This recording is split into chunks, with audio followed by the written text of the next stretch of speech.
That means I have to be. Okay.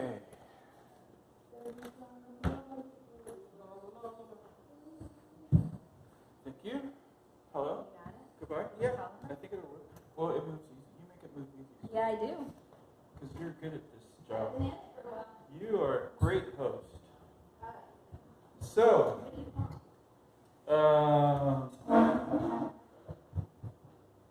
when I was a kid, I was fascinated. I lived out in I lived in the desert in Idaho, and one of my favorite activities was to watch the animals. Only in the desert there are no animals. It's just a desert, and so the coolest animals I could find were grasshoppers and ants.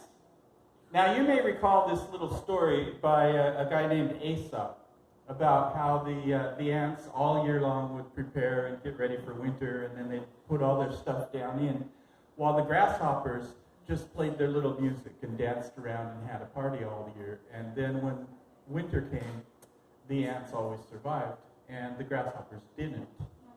And then the point was the grasshoppers came and looked for help, and the ants wouldn't help them. Well, I found that the ants also had an affinity for the grasshopper in a different way. Well, one of my favorite games was to chase the grasshoppers and thump them on the head just a little bit so that they're not dead. I don't smash them, but they're out of it. They're dazed. And then I go and kick up the anthill, and I throw the grasshopper in it. And it was really interesting for me to watch the little ants go flying because his little leg would twitch. And they took it apart like we would take apart a chicken. It was just crazy to watch the whole grasshopper just disappear down in there. And I thought, Aesop just never made it to this point in the story where it's like, hey, no, we're not going to help you, but since you're going to starve to death anyway, you look really delicious. So, yeah, that was a lot of fun. The ant obsession kept going. My brother and I, one time, we're both adults now, or at this point in our lives, and we were out in this in the same desert, but this desert is that whole mountain, the high Sierra, the high plains desert that covers like eastern Washington all the way down to Idaho and Utah and everywhere. And so over in eastern Washington, my brother and I are out there, and we got bored and happened to have both matches and the little black firecrackers in our pockets. And we came across an anthill, and we thought, oh, look, these guys are trying to build this anthill up, and they're trying to expand their house. And we thought, well, you know what, we're both kind of engineering, like, we like to help. We like to help. And so we found the hole that they were looking, that looked kind of the smallest, and we thought, well, let's help you out. So we put the little firework in and lit it, and it blew it all out. It was really fun. It was pretty cool to watch, until the policeman came and said, what are you doing lighting and playing with fire in the middle of a grass field that's dry as dirt? And so we got in trouble, but no tickets or anything. Anyway, that was the ant stories. Those were kind of fun. Those were some fun days. And then when I came to Evergreen, I found out there's just up here, or all around out here, there's these giant black carpenter ants. And they were just fascinating to me. Like, they would crawl up and down the trees. They were cool. So this is science. This isn't jokes. I'm sorry. But yeah. One of the things that I really enjoyed, one of the things I really did enjoy about Evergreen, though, was the fact that they mixed and matched, like different science and art and math and health and human development, things like that. And it's been working pretty well for my comedy. And so this story has been a mishmash of mine, and it answers the question that I get almost all the time: what's wrong with your hands? I have several, and if there's time I might tell another one, but I'm going to start with this one. I went camping one time, and got to a spot under a mountain, and it was really cool because I was watching the sun's going down up behind me, and the shadow is rising up the side of this mountain, and it's looking really cool. So I set everything up before it gets dark, and I'm just watching, and right when the shadow gets to the point of the mountain, and it's almost going to be completely dark, I see a cave up there. And I thought, wow, that's cool. I'm going to go see what's in that cave tomorrow. So I did that. I started, I got ready to go to bed, and all excited. And while there was still light, I could actually see that there might actually be a trail. Like I picked out kind of how I would try to get up there. And in the middle of the night, my plans changed completely because I figured out exactly what was in that cave. It was a vampire. And I knew this because it had started sucking the blood out of my thumbs. I don't know why he picked the thumbs, but started sucking all the blood out of my thumbs, and they were shrinking small, and it shrunk my hands. And by the time I woke up and started to notice what was going on, they had shrunk all my arms and everything.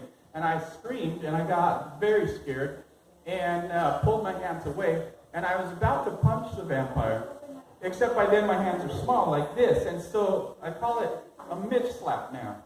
And so, all in one motion, this is how it went. I screamed and punched the vampire. The vampire's nose didn't get hurt at all, but it made him start to sneeze. And so he started to sneeze, and as he was sneezing, I rolled away, but I didn't get very far, and so his fangs landed in my butt, and he sneezed all that blood back into my butt. And that's why I have small arms and a big butt.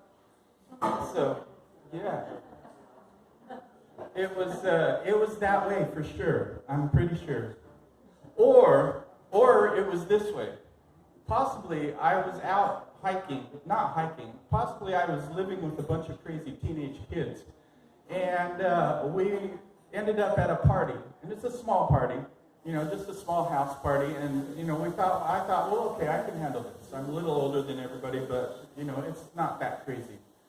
And then it got crazy, because we were the last party that was still going that night, that hadn't been shut down. And so here we are partying, and all of a sudden people start getting, grumpy because they're bumping into each other. And this one guy, this really, really high guy, the guy, every party has one, he was like, ugh, this is annoying, and he goes, I'm going to take my arms off. And so he did. He took his arms off, and he ran out and put them on the porch. And then he came back in, and he was dancing everywhere. And oh my gosh, it was working. Like, we were like, wow, this is cool. Like, your hands really are space takers. They get in the way. So we all ran out, and we put our hands on the porch in a big pile. And then we went back in, and we were like, wow, this is right. You're right. This is great. And so we're dancing around with no arms. And then I had to go to the bathroom. So I ran in there, and I forgot that I had no arms. So I'm trying to work out how I'm going to go to the bathroom. And then I hear that call that you hear at almost every party that gets too fun. Police, police, everybody go, everybody run. And so everybody ran. And I was in the bathroom. I finally came out, and I was like, what's happening? They're like, police, run. And so I run out to the porch, and I'm expecting to pick up my arms, right, and put them back on my shoulders. And no, someone had taken mine. All I got left with was these small little arms, and so I was stuck with them. And then I was so slow trying to get this all figured out, like I still kept looking around, and I couldn't imagine who would leave these. And the police came, and they said, hands up, and I immediately went, I can't. I didn't realize that. I was like, I can't do it. And the guy, he was like, and I was like, but they're out, they're loud. I'm away from my, and so I was trying to be as, clear that my hands aren't going to stay up, I guess. I didn't know this was the problem. And then they said, all right, and so they came out and they searched me around for, patted me down for everything, and they're like, all right, put your hands behind your back. And I was like, whoa, they don't do that either. I'm sorry, I didn't know. And so they took me, pushed me into it. He grabbed me by my arm like my dad used to when I was a kid and I was in trouble, and just dragged me over to his car and put me in the back seat of his car. And I went to jail, and that's when I realized that these arms are no defense against prison sex.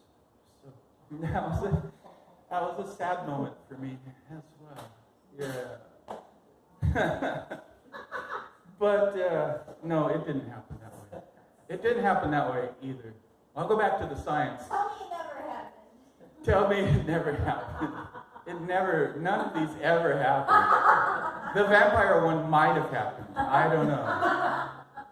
That one came from a 4-year-old who her mom and I had been friends for years, and I'll tell you the next story is about her. But her mom and I got together when she was 4 and had dinner.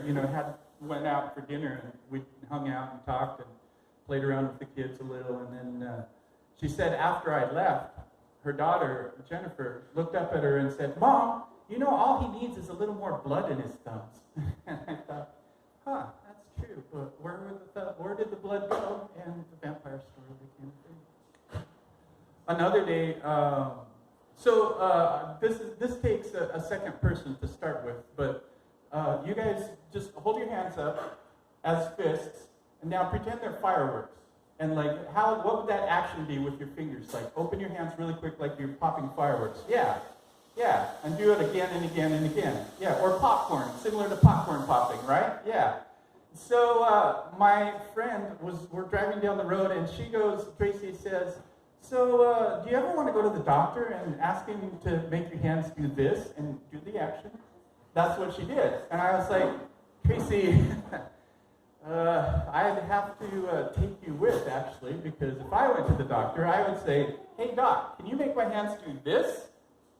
And he would go, 'Why, yes, I can. You're cured. $200, please.'" So, no, it wouldn't work. Another thing that doesn't work is sign language. Those guys are just showing off to me and probably to a lot of people. My version of sign language got me in trouble once. I'd gotten home late from school, or I left school late, and so I missed the bus. I had to run home. I had to get home, and I was trying to get home before the Flintstones started back in the day when you only had 2 channels of cartoons anyway. So I'm running and trying to get home, and then every so often the car would come by, and I'd try to hitchhike, put out my thumb, and they'd just wave at me and drive on by.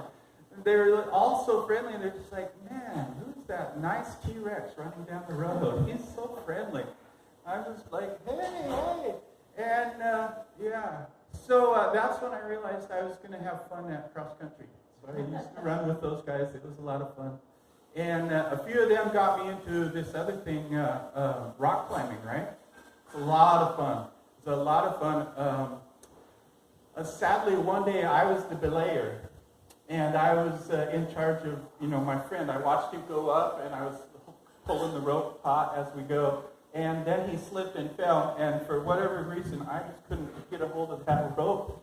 And he came down. I think I slowed it down a little bit, but, because he was moaning and groaning on the ground. But, my mom was a paramedic, or EMT, and so she had taught us all CPR. And so I ran up, and I was like, "Okay, I know my first aid. So I was like, "How many fingers am I holding up?" He couldn't tell me. And I was like, "Oh, no, great. So we got to do CPR. Boom, boom, boom." I forgot that I had my spikes on still. And I killed him. And I had to go find another hobby and another group of friends. Although they stopped making jokes. All those mean jokes about, "I caught a fish." They're like, "How big was the fish you caught, man?" So I'm like, "This big." They're like, "That's all? That's the only size you ever get." Fine.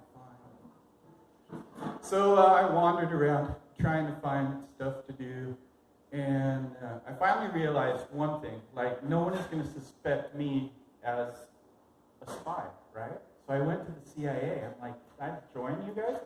They're like, "Sure, run through the certification process." And it turned out the only thing I could get certified on was small arms. So I got stuck. It was terrible. And I went back and got depressed, and that's how the butt really got big, because all the depression and everything. And I'm finally coming around. I'm figuring things out, getting stuff together. I'm starting to find a group of friends, and here in Olympia, especially, it's really easy. I just feel like I love everybody, and everybody. I'm born. Anyway, I'm Mitch. I'll talk to you guys later.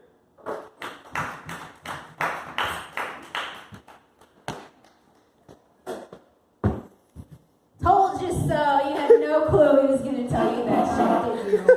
You're like, at some point when Mitch's telling your story, you're like, okay, I'm just going with this. This is where we're going. I want to hear more. I'm like, that's exactly, that's the direction you take them. They have no choice but to wonder, what the hell? Right? What?